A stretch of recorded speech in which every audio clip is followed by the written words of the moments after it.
traffic in tech country. Let's ride. Perfect. So today we're going to talk about structural assessment versus functional assessment in terms of things that we look for during our patient interactions.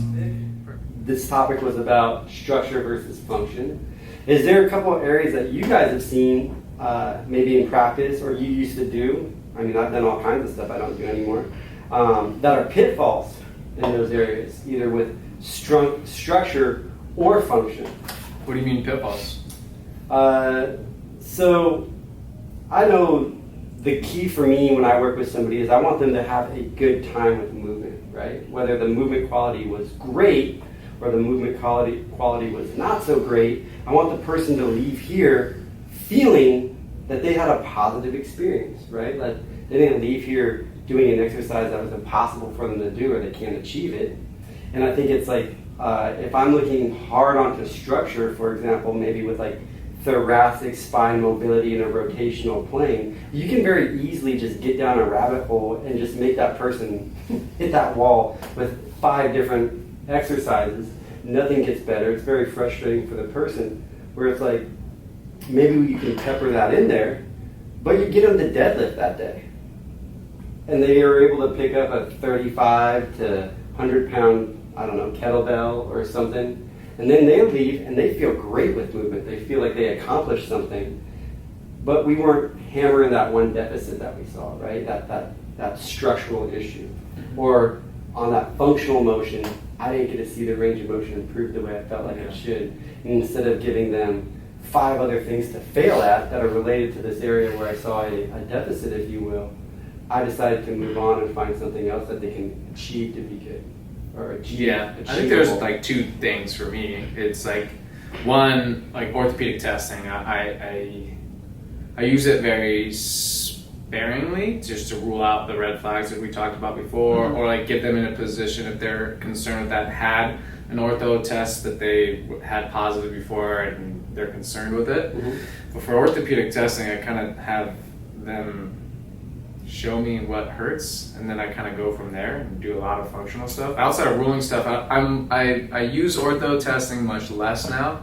Then I also retest sparingly as well, kind of like you were talking about. Like if I saw something and they're really struggling at it, like I want to see it get better, but I don't want to put the emphasis on that retest because I don't want 2 things. I don't want to piss it off, and I want them to have a positive experience with it. And then I also don't want that person to think that what we've done, all these exercises now are the magic pill because that retest got so much better.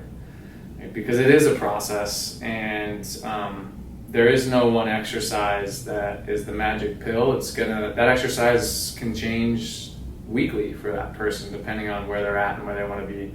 So I think those 2 things have evolved a lot with what I do.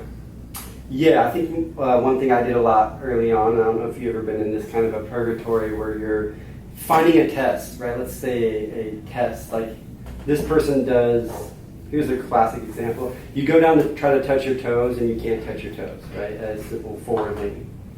And then I do, for that one, you can do a number of all different kinds of things that usually have a positive effect on that, right? Like you can have them do jumping jacks and go down and touch it, and it's like, look, you're more flexible. You could go and stretch their hamstring. It's like, look, you're more flexible. You can create activation through the trunk and move that, and it's like, look, you're more flexible, right? That goes back to, did that have any meaning? Right? Was that a meaningful thing? Am I putting a lot of meaning onto trying to test and retest this thing, assuming that a positive test here is going to correlate to a higher value somewhere else?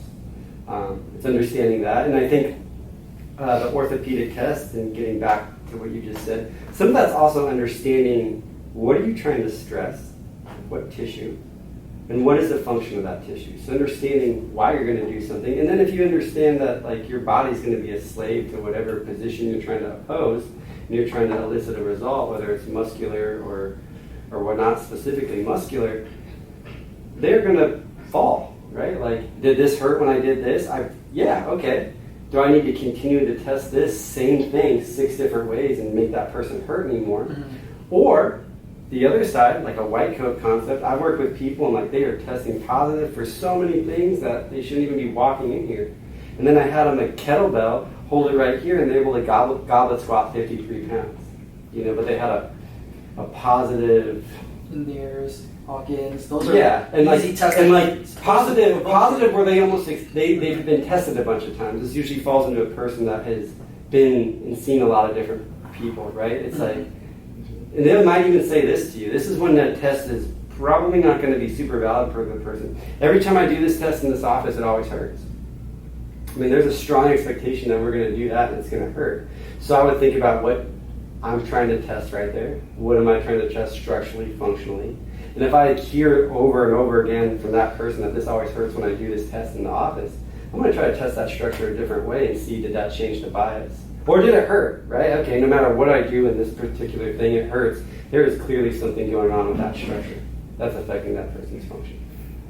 There's definitely some useful use to orthopedic testing, and then going back to like clearing things out. Let's say someone comes with like ACL rupture and they give you the history, and then those are things that you want to clear out. You want to make sure those things doesn't get worse, and gives us information. It gives us more information in terms of creating the patient's profile. Knowing more information is always better, but then for us to know how to use information to create that program for the patient is the most important. And I always like compare it to like stepping on the scale, right? Like just because you're 220 doesn't mean you're ripped. Like you could be like 5'5" and have a BMI like 32. Like that could. You could be not fit, but you could also be fit. Yeah, it works. So it's just the other way.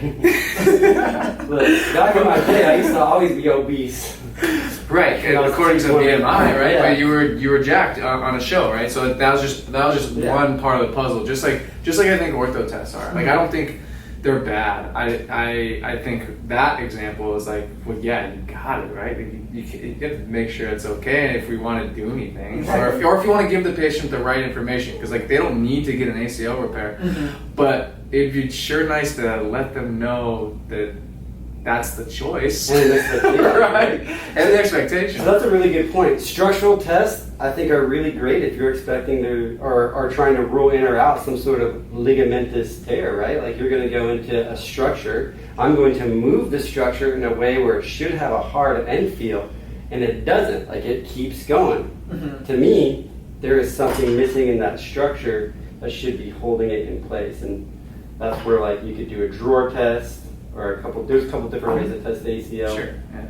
But pushing on any of the ligaments, whether it be in the elbow or knee or ankle for laxity, I think that holds a lot of merit in when structure makes sense. And then functionally, it's going to be like, can you stand on that and stabilize? I think with those tests, we're trying to provoke stress, and then if they can't barely tolerate a manual stress, then physical stress might place more demands on those structures, and then we clear those people to get back out there.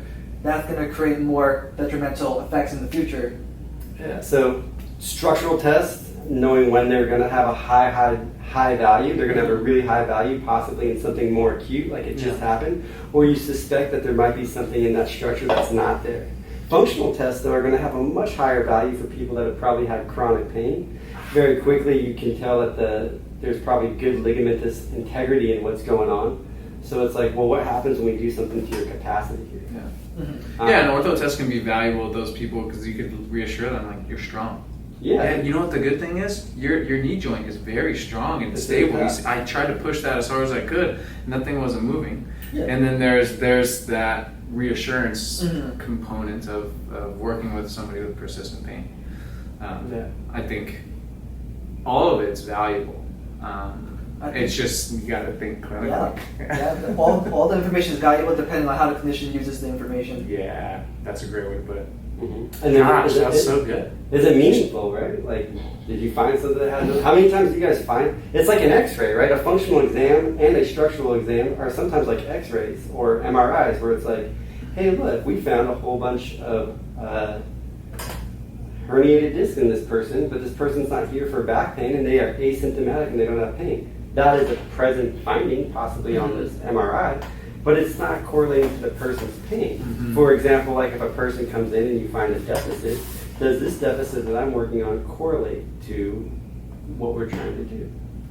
Right? So understanding that like pictures, how the person moves, and structure all sometimes come up positive, but it doesn't mean anything. And then a cluster, when does it mean something, right? Like posture matters when it matters. Right. All right. I think we should do this more often. Yeah.